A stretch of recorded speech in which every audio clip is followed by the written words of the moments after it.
These recording things all. That's okay.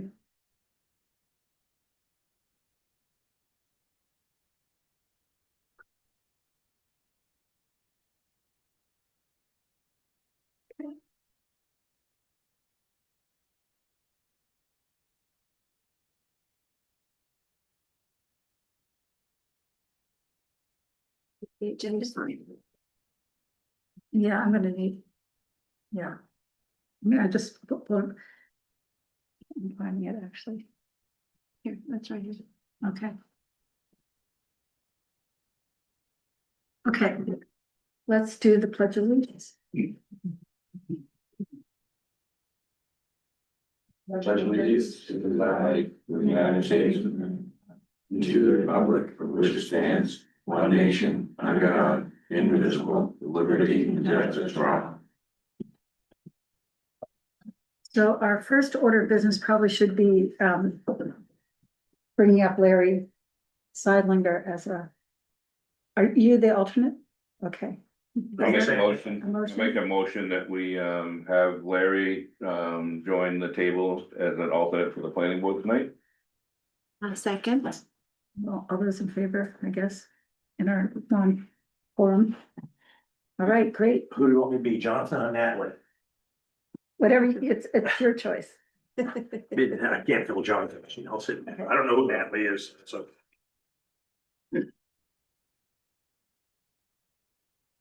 All right, first on the agenda is a review of the minutes of the July 7th, 2026 meeting. I'll make a motion that we accept them as presented. A second. All those in favor? All right, I think only those present can vote on them, is that correct? what? Oh, yeah, it Only doesn't. those present at that meeting can vote on them. All right, so Yeah, only two So people. Ann It and doesn't I. matter, she'll figure it out. Yeah, I did, I only got, yeah, So our new business. right, so they have to get tabled because you don't have a quorum. Okay, so we'll just table it. Our new business is a pre-application for an irrigation pond for agricultural purposes on the Morning Dew Farm property. So I guess normally, do we have anybody here to present the project? Yeah, I can talk you through it. I think you folks are from Morning Dew. Why don't we have the people from Morning Dew come up and just tell us? Yeah. What's going on? Can you come up and just sit? Or, The little table. yeah, a little table. We were the recipients of a drought relief grant from the Department of Agriculture, and we hired an NRCS engineer to design a pond. And got waiver from NERPA through. Right, doesn't Well, need a, they said you don't need a permit, right, and our easement holder at Coastal Rivers said, "Cool, we'll take a picture beforehand, it's in your easement to do this."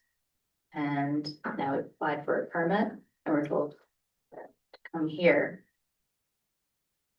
okay, this is one of those kind of weird circumstances. Right.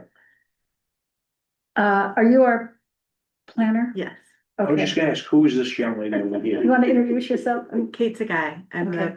the new planner for the town of Damascata. All right, It's Kate, what is it? Tagai, Tagai. okay, I'm contracted from the town of Waldeboro okay, for you guys for the moment. so. Do you want to walk us through, I mean, it's allowed, it's a conditional use under our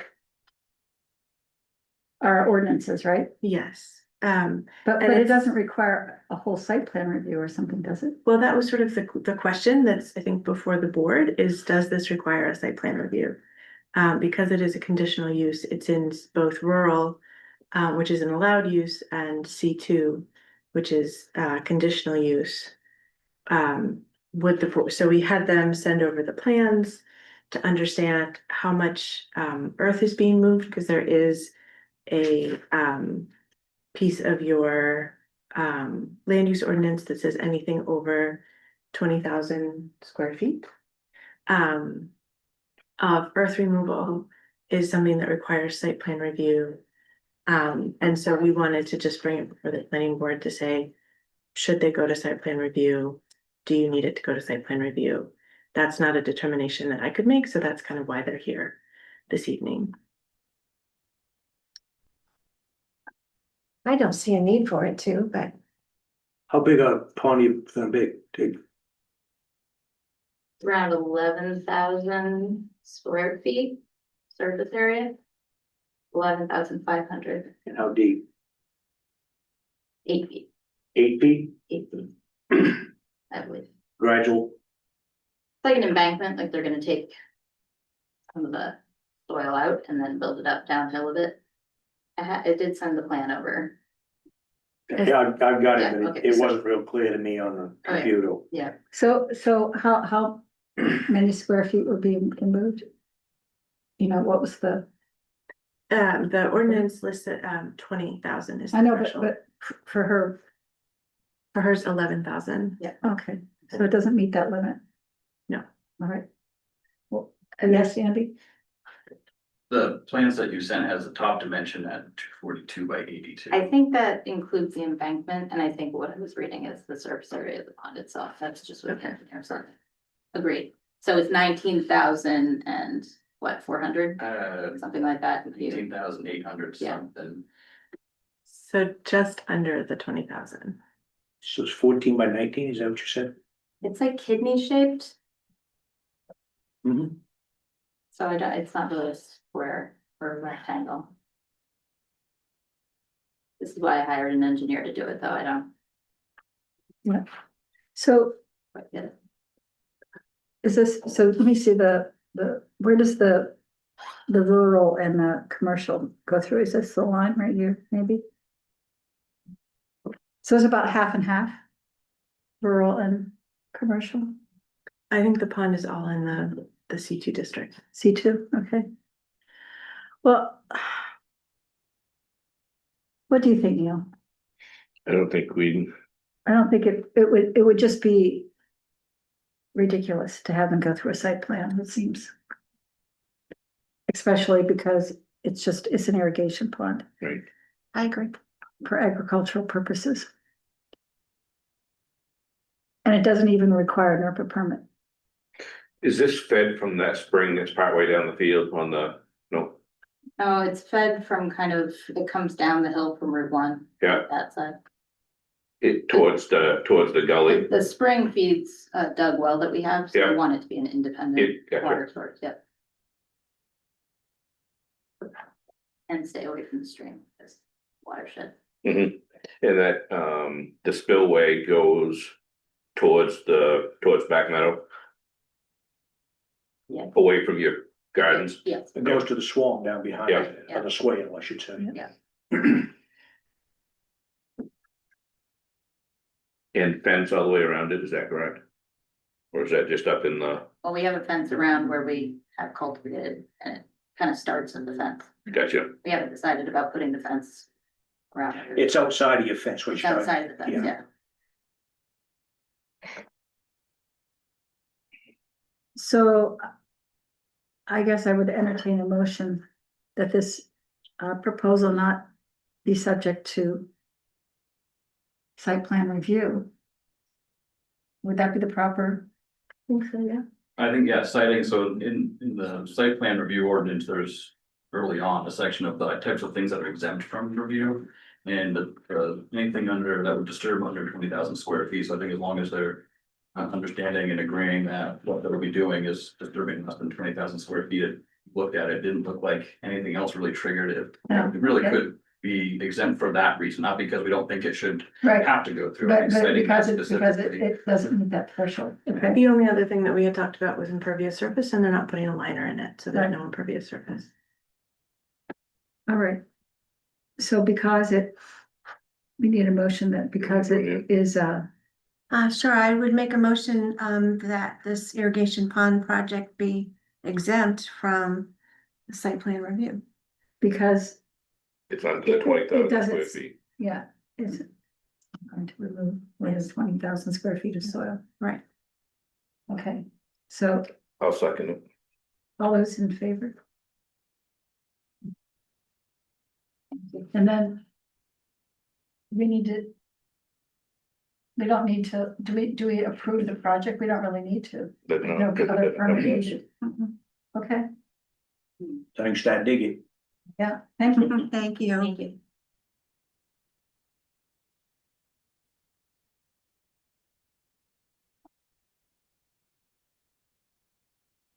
All right. Ordinance updates. Do you want to say that? Yeah, sure. I mean, yeah, that's easy. It makes more sense to me. Great. Well, hello. Hi. I'm just gonna get set up really quick and I will have some notes on my computer, but I will use this one to go through the presentation. Just a minute.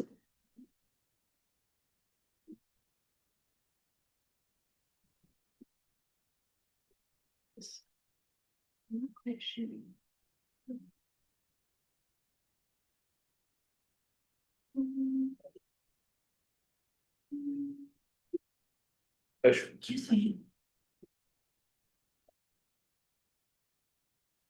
Thank you for your patience while I get this up and going.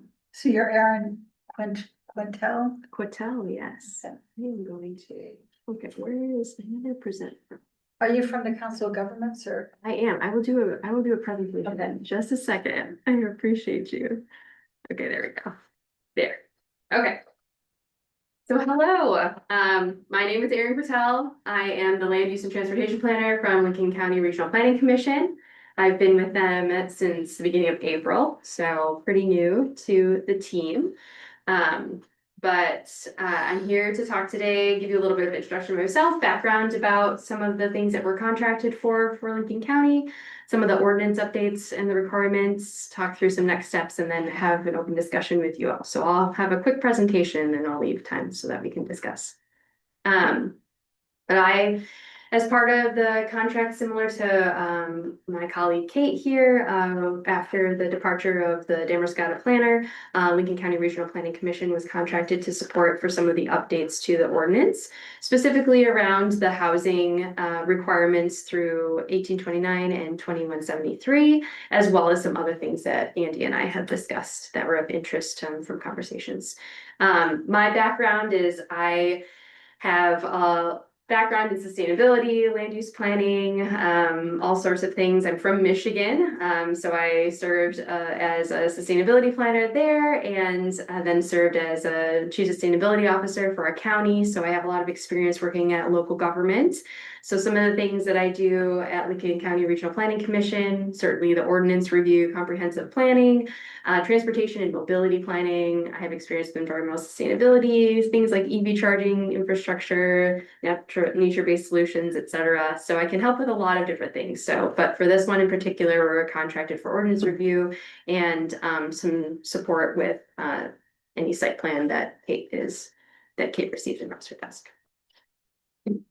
So I already kind of did this, so now. The priority items are with the LD 1829 and LD 2173. Both of these were in the recent legislative time, and they are all around different housing. So essentially in 1829, there was a lot of updates with the accessory dwelling units, affordable housing, dwelling size, density, etc. And then 2173 is often referred to as kind of the fix bill. Some of the things that had some discrepancies in 1829 were then proposed and then subsequently approved for things like lot size, density, water, fire suppression, etc. So all of those have a deadline for communities to implement by July 1st of 2027.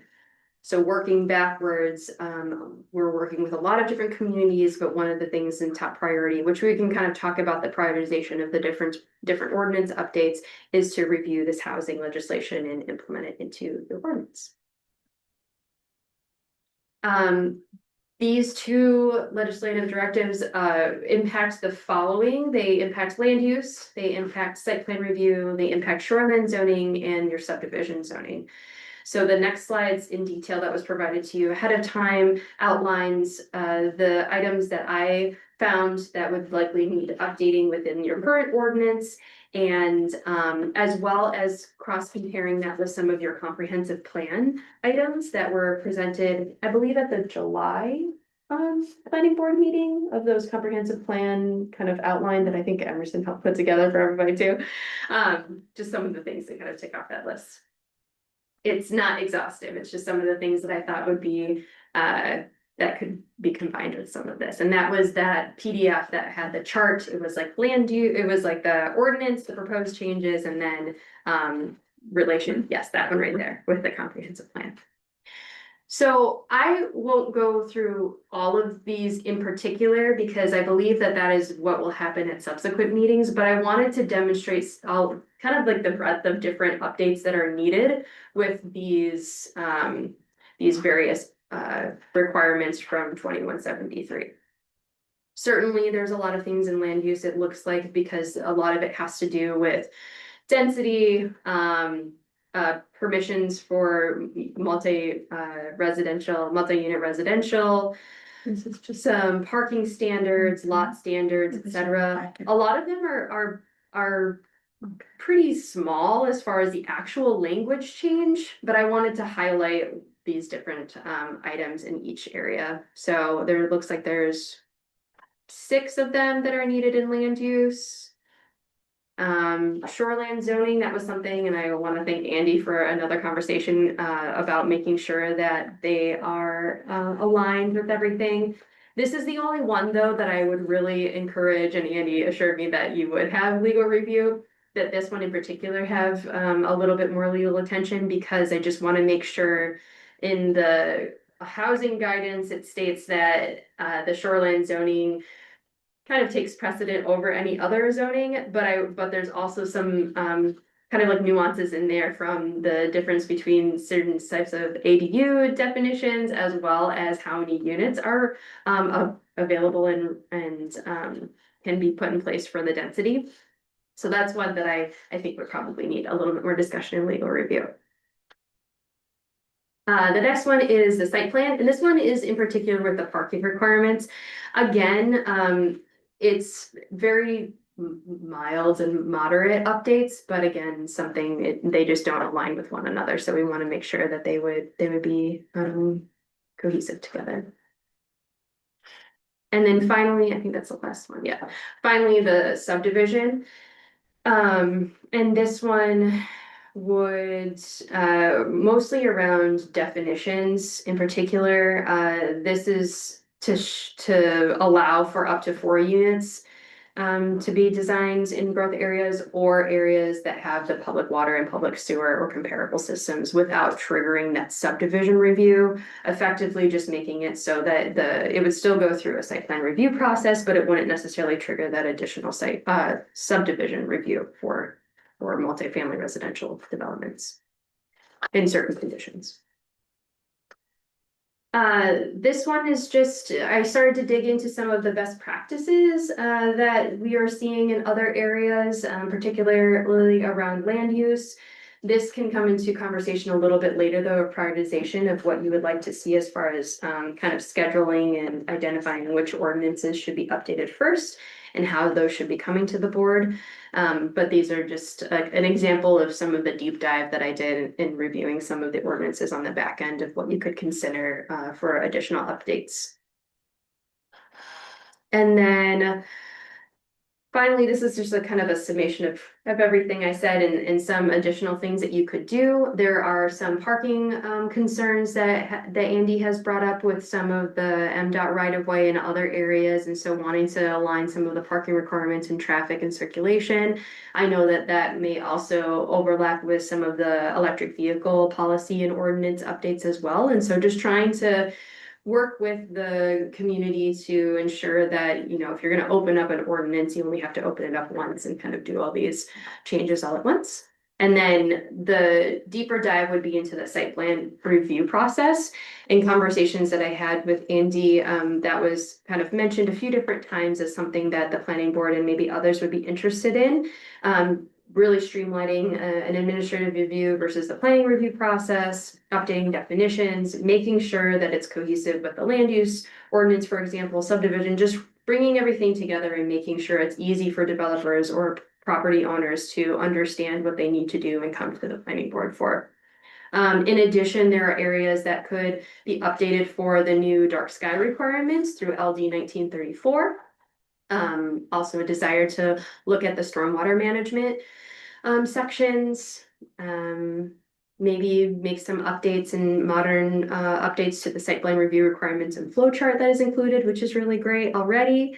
And then similarly updating for the EV infrastructure as well as any solar ready areas.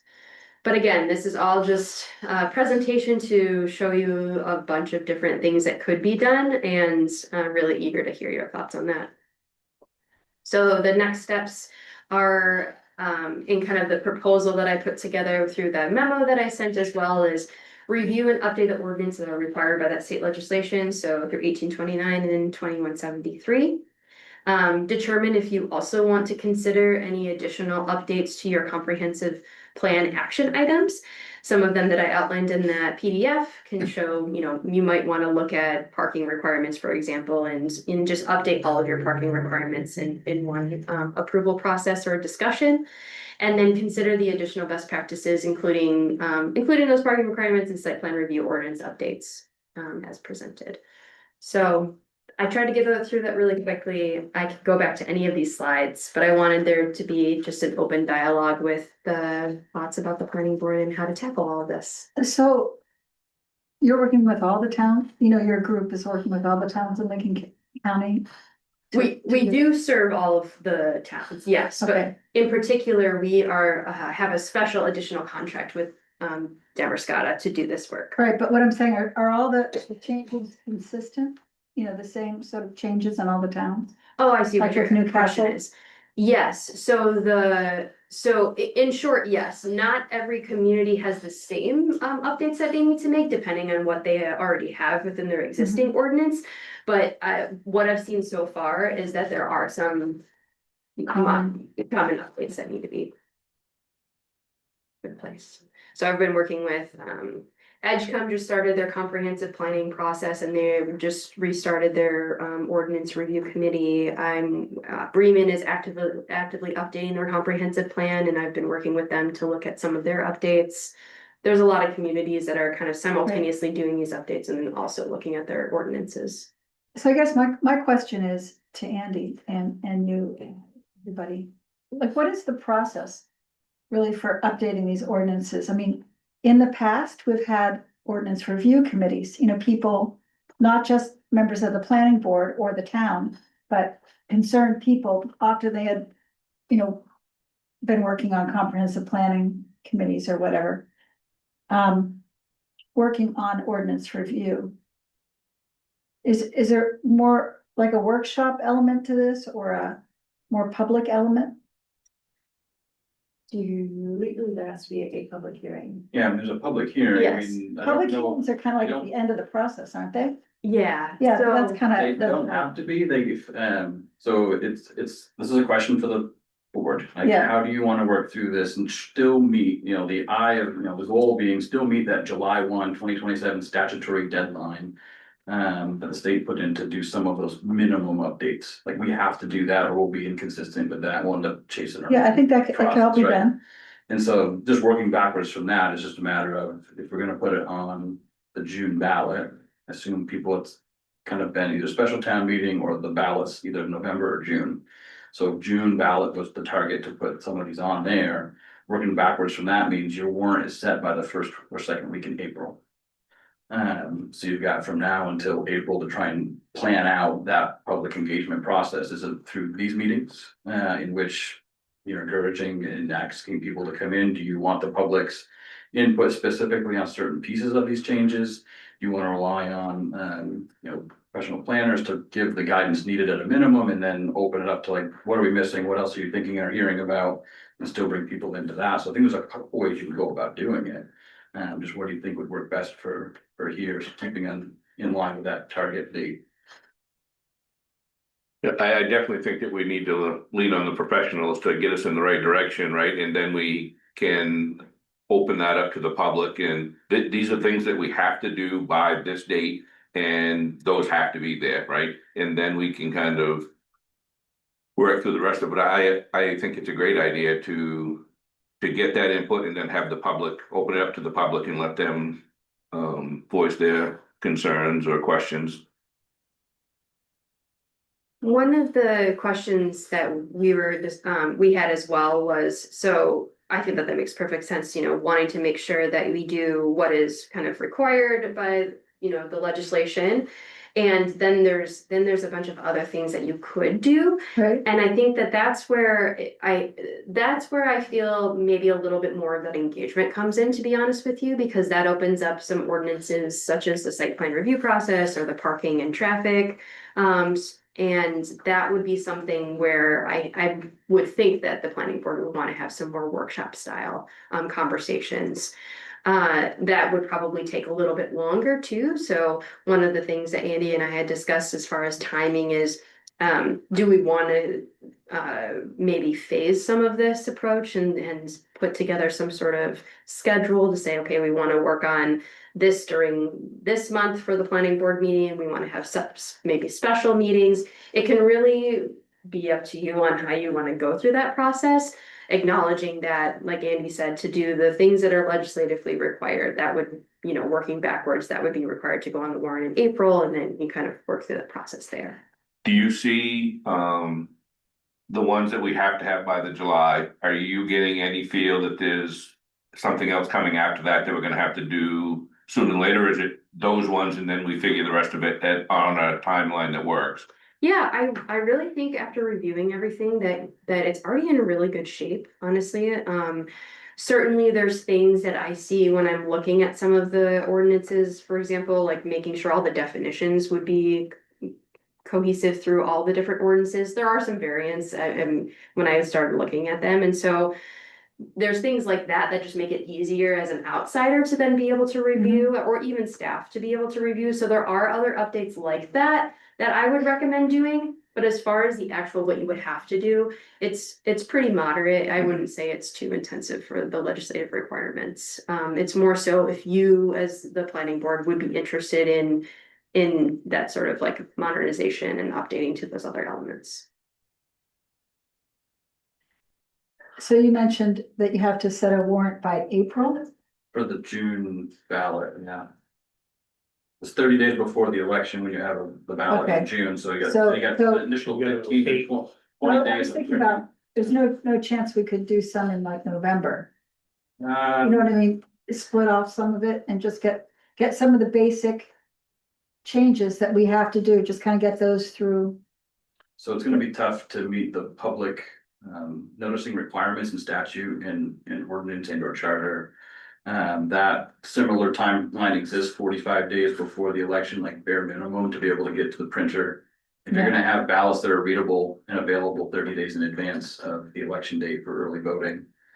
You're talking about the first or second week of September, which means you got tonight's meeting and Yeah. way So too short of a it's too- window. it's- Way too tight. Okay. You could still do one in November if you did like, say, a special town. I think we were talking early December potentially. Right. An early, like a special town meeting, which may or may not be preferred. But that would Or like be, a January. that would shorten it because it'd be in person. There'd be a discussion on the floor that night and available where the ballot does require those hearings further out. So you still have the public input and opportunity. You're gonna have a lot less people voting on it at that I point. mean, for the stuff that we have to do anyways, it'd be nice just to kind of get some of it a little earlier, I think, you know, just so it's just not such a big Mhm. jumble of things at the end. Because there might be other changes to the ordinances that we want to include Sure, later on, sure. you know, Yep. for the April, June timeline. Which is, yes, absolutely, which is why I tried to kind of demonstrate like, okay, just very first glance, these are some of the comprehensive plan action item priorities that have already been identified that could, you know, tie to some of these required ordinance updates as well. I'm sure there's probably more, it's not exhaustive.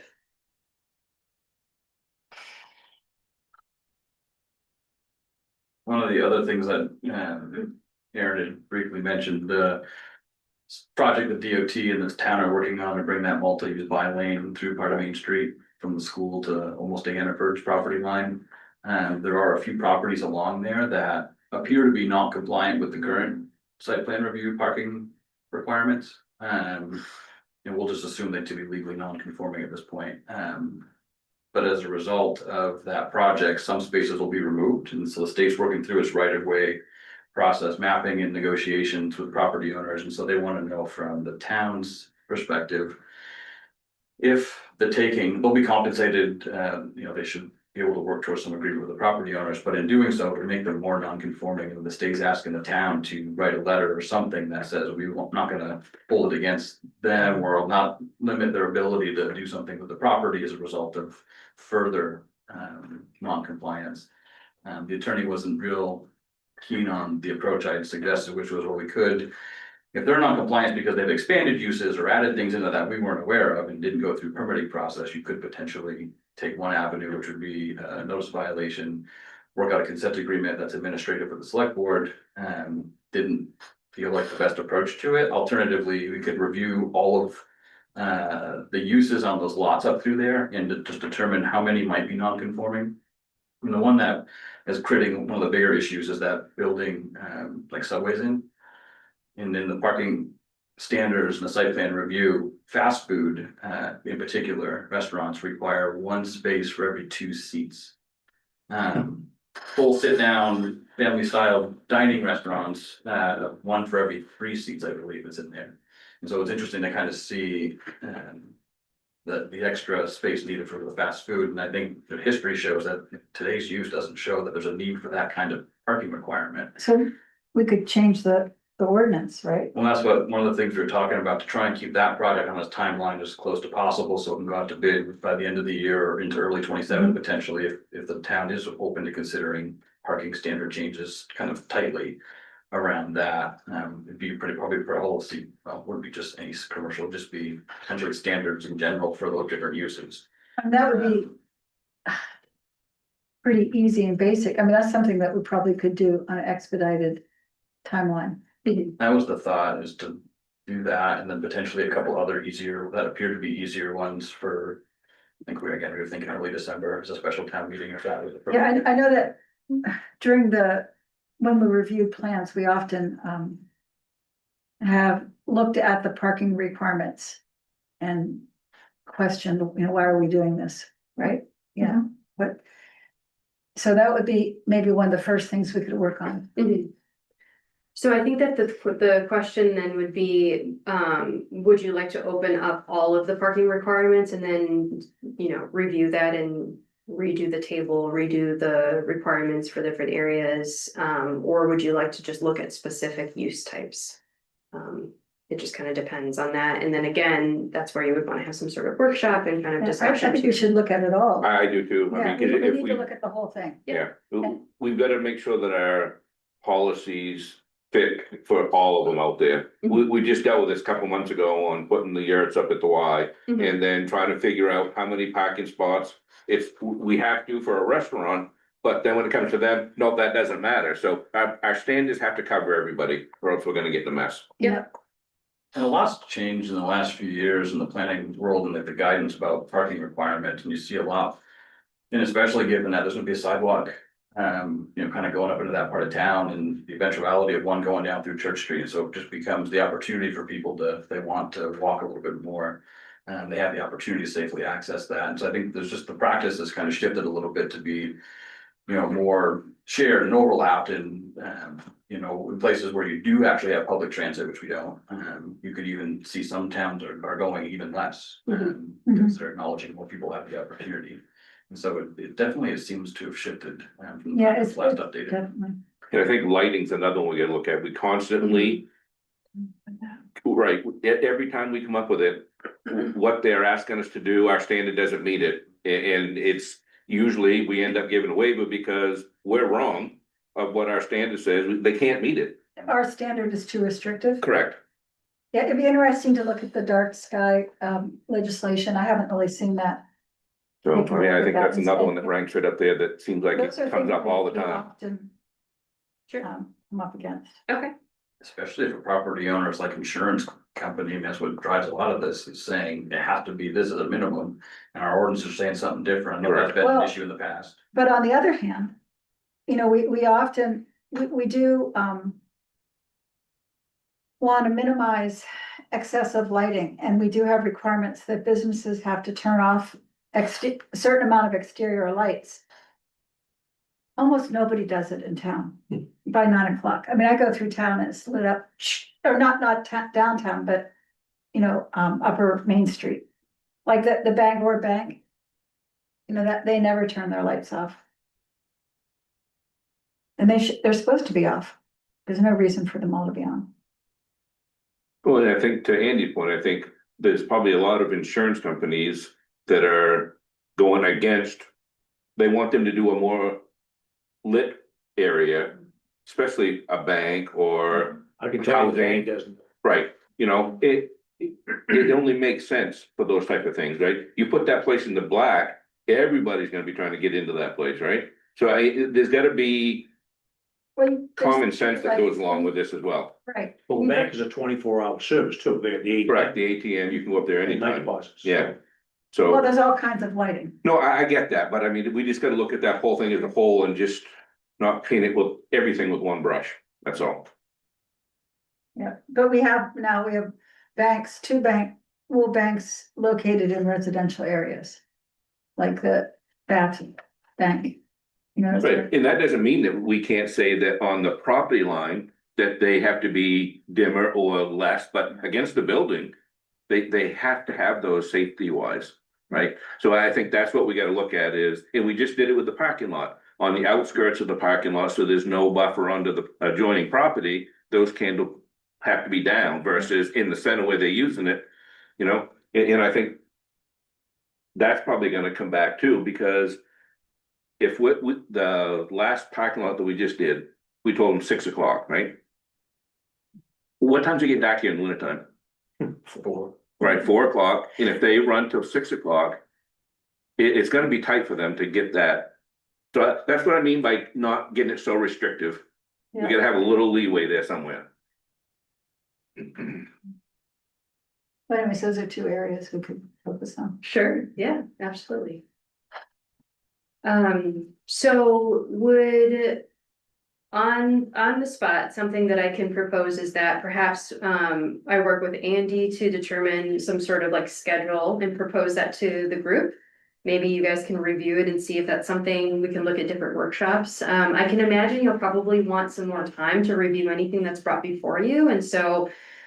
Would you like to have an additional planning board meeting? Would you like to have an additional workshop meeting? What would be the preference for the board for kind of working through some of these that need a little bit more time and attention? The one for July that we have to do, we're not tweaking those, right? Those, they are what they are, they're the bare minimum, they're gonna go, right? Yeah, I think the question is whether you look at the comp plan where some of them are so closely related, where Mhm. Anderson and Aaron kind of highlighted some of those. Mhm. Do you want to step just a little bit further beyond potentially, if needed, while you're doing it? The frequency at which, I mean, I think one thing we should be mindful of is it's not like you set, update your ordinance and never touch it for 5 years. It's okay to, tell the community, like, there's a plan of a bunch of series of changes you want to do, and over the next, say, 3 years between the comp plan and the current requirements, that it will be a phased approach, and we can map out what that might look like as to how we know it now. Mhm. So folks know that there will be a series of. Now, some folks again just get uneasy about just constantly changing it, but if it's planned and done in a phased way, it can make sense. And I'm just thinking to Jenny's point of if we can get that sooner than later for the November, those are the ones that kind of, they are what they are. And then that gives us a little more time to work on the other ones for the June. And November ballot's off the table. What? Oh, it is off.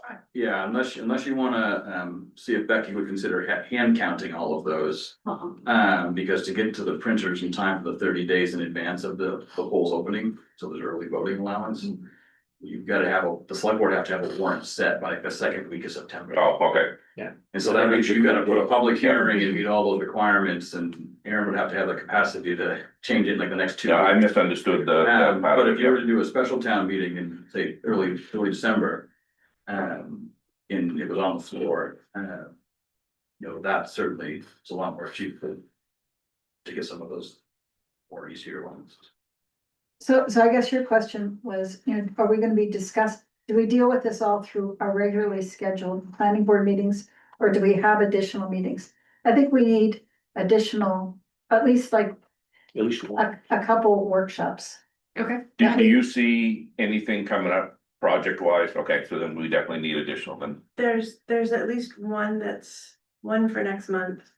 And I think there's 3 in the hopper that may or may not materialize in the next 2 months. Mhm. For projects that you'll need to talk about and review, so potentially 4 in the next 2 months. All right, so then I definitely think we need the separate and then, but those need to be workshops only. We're not gonna do other stuff we get, because we need to work through these things, right? So make them dedicated to that. Right, and are they're open to the public, so anybody can join and work with us, okay? Yeah, I was assume that they would be, especially since there'd be a quorum ideally, right? You'd have all of the folks that would be participating, they'd be, noticed, open, and you could run them Right. with public Okay. comment if you were, however you do your normal planning board meetings, you could have that one, run the same way.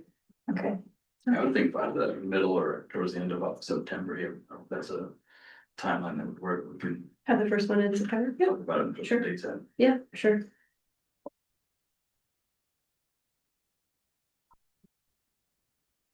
so how did this work interact with the planning board implementation committee?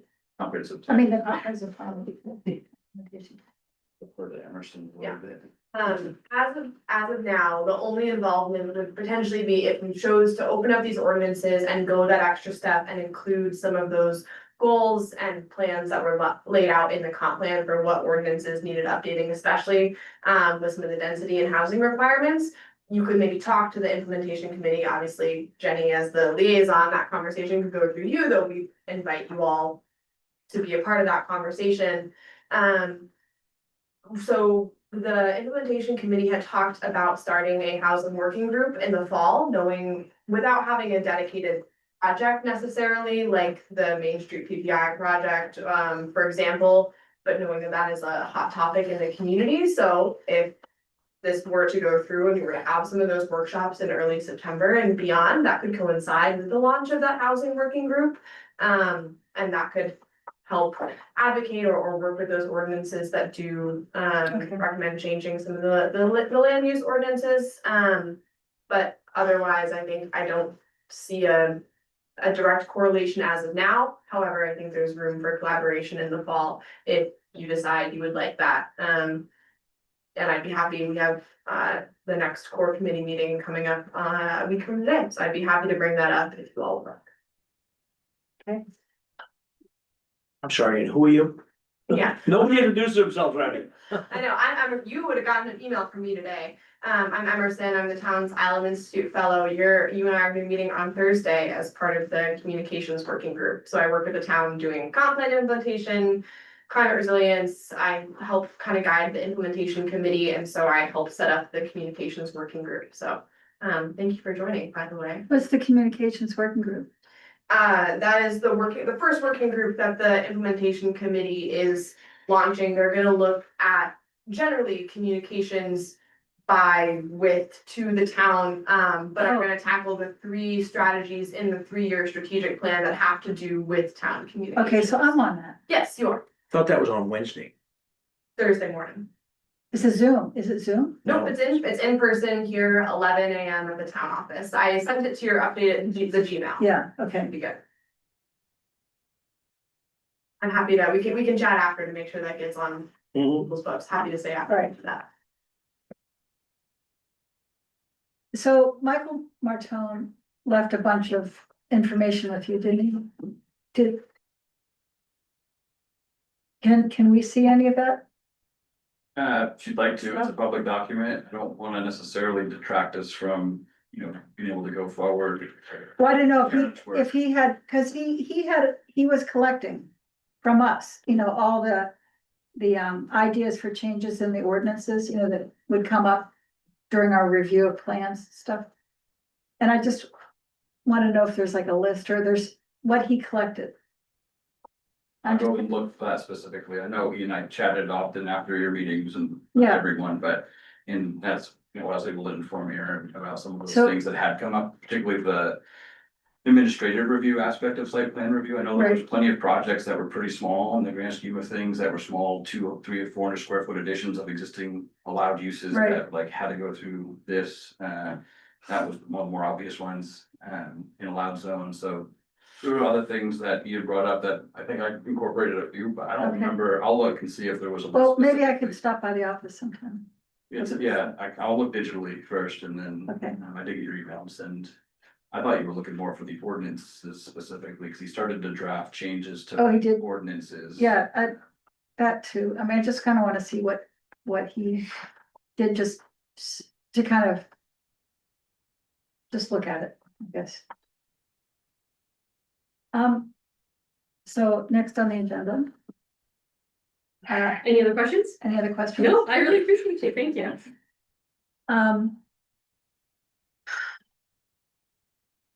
Does anybody have any other thoughts? I have a question. So the project in the old town office on Church Street, Mhm. that was the Cherry Art Gallery. And now is, Xander Lee's been working on it for a long time. Someone said, oh, they didn't even get a building permit. Inaccurate. So they did get a building permit, okay. But I'm surprised that didn't come before the planning board in any way, because they've been working really hard on it for months and months and months. Are they building a bunch of apartments or? I have to go back and look and see what was by the code officer. I mean, Mike's pretty good and thorough about what's allowed. I mean, just by in demonstration of what came to you tonight for that pond, I mean. Mike Tatro, if you haven't met him, the code officer, plumbing inspector. So he'd gone through it with the applicant and Okay, landed where he landed. If something's changed from that original permit that we're unaware of, then certainly. it just was a change of use from an art gallery to an apartment building, but I guess that's allowed in that. It's a allowed use, okay. So there was no conditional use, that's why it never came before us, right? My understanding, again, without having it in front of me and reviewing it Yeah. again, was that the code officer determined he could approve the use that was being presented. Okay. Does that mean if they're building off the back or what they realize? And then I added to the building, have they? Not to my knowledge and recollection, but again, I'd have to pull the permit. Come a long way from a fire station. Yeah. And jail, Police. fire. Yeah, there one time there was a room down there for a jail. I still can't get over hearing that the fire trucks were on the street level. They were. Do you remember that, Neil? Yeah. Yeah, I thought I so. remember that. Yeah, almost all the time. Not quite. I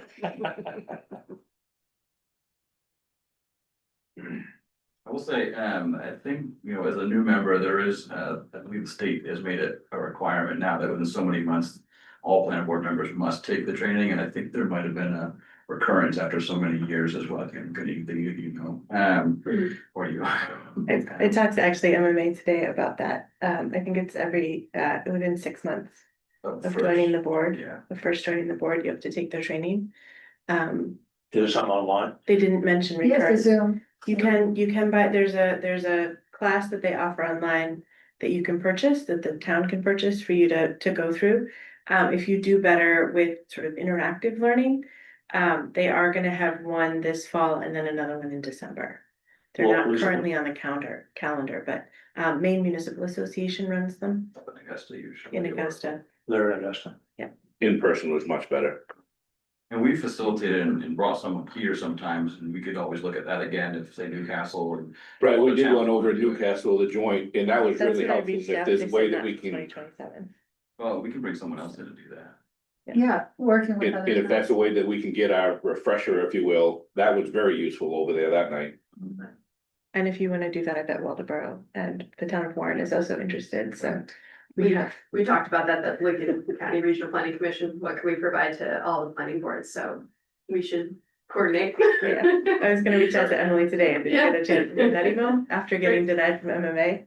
I mean, not denied, they're willing to talk about it in 2027, but I know. Yeah.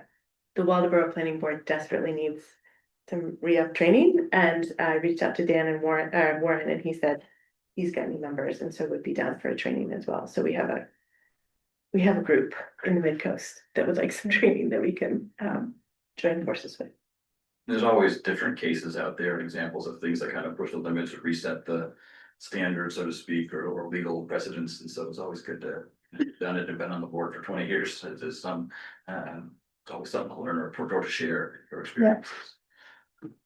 And just real quick, Ann and I went to the housing meeting last Monday along with Andy and other people. Larry. With you and Larry, I'm sorry.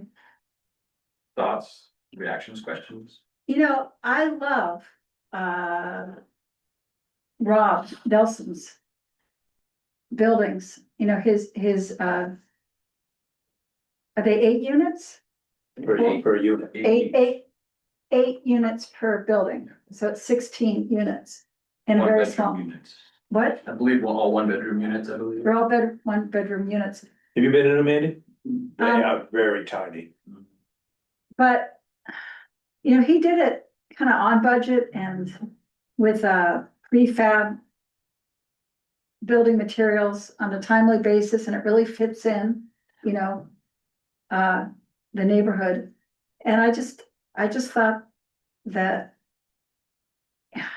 His model could be somehow replicated. I mean, you could always make the apartments bigger, you know, you guys were kind of going for 2-bedroom apartments. But, I just thought it was a really. I just like his scale of building. That was my main thought, you know, is. Looking at that. What did you think? I thought all 3 projects were great. I mean, the sewer and water is definitely a huge issue. And I like the idea of infilling, you know, Right. as opposed to just going out somewhere and building a big building randomly. And I wish, I mean, would it be worthwhile to reach out to the folks that were gonna build that big apartment building off Piper Mill? Oh, developers collaborative, yeah, they bought the apartments out there and they were gonna, you guys approved them to build 30 something more units. 32 unit apartment And why building. did they?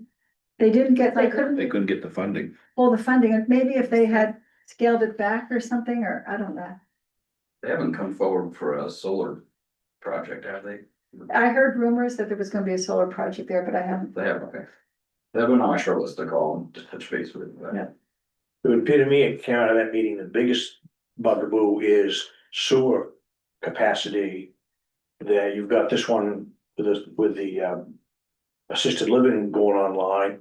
You're talking about 2 more from that meeting the other night, plus Hager's, and whether the sewer can handle. They're already at 65% capacity now. Those are gonna probably, any one of those 3 will probably put them over capacity or at capacity. You know, that was really news to me, and I had attended a sewer district meeting a couple of years ago or a year ago.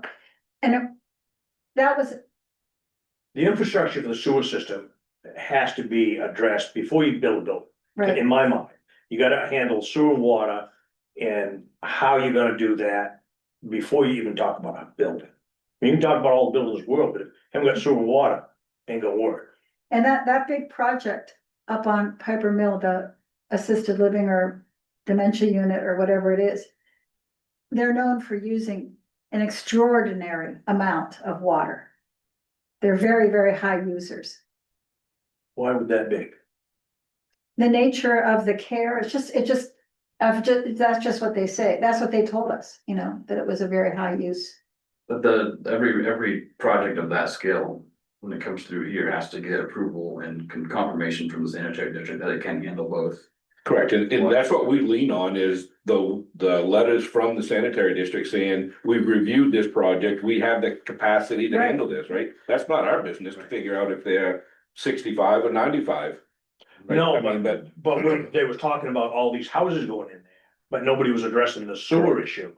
And to me, I know that the town and the district are 2 different entities, Mhm. but they have to work, if we're gonna as town promote housing, we've gotta get in line somehow to talk to the sewer system, Mhm. sewer district, I mean, to make that possible.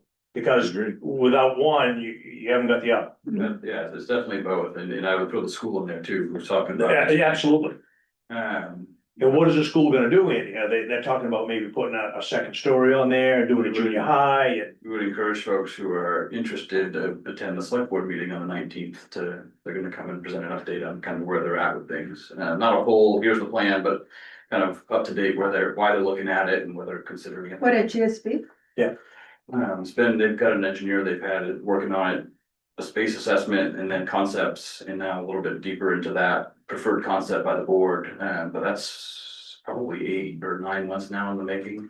And so that's something that's just, you know, to be aware of and is also coming, but I think those 3 major entities, because if you're talking about housing and workforce housing, you know, not always, but generally you're gonna talk about potentially families and students to go in school, and is the school prepared for the collective planned or otherwise housing growth? Can utilities handle that growth? And so those 3 entities, I think, are pretty important considering the tax drivers and what it means for everyone. And the district is undergoing a study of capacity. They've been doing that now for a few months, and we just learned that night that there might need to be a little more resource to help finish it out, which I know that they've already, Lincoln County Regional Planning's already reached out to Scott about. And so it's a good time, right? You just approved your comp plan, you're looking at it, housing's being discussed, we're not at a point now where you can't build anything, but you know, with what's being. We're right up talked about- against it, kind of. What's being talked about, it's very possible that they don't have the firm number yet to understand the actual limits. Scott did tell me today that capacity of the lagoon system is just below, it's in the 50% something. So there's room with capacity still. The water supply they've measured, and they understand it, there's capacity and availability of the water supply. But at what point is the big question. There'll be continued conversations around that. And I don't know if that's something that the housing committee, as it gets kicked off, you know, I help think facilitate they're some of gonna- that, you know, or it'll happen sooner than that even. Well, I think if you don't address it, you shoot yourself in the foot. What's the sense talking about houses if we can't do it with the sewer? Right. The water is just as important. And they're gonna have to expand the sewer lines, because they got 4-inch lines there now. So you're not gonna put a 6-inch pipe into a 4-inch pipe, that ain't gonna work. And it will be an old shit moment. All right, on that note, should we adjourn this meeting? I'll make a motion, we adjourn. Second. All those in favor? Right, thank you all very much. So you're gonna come back with us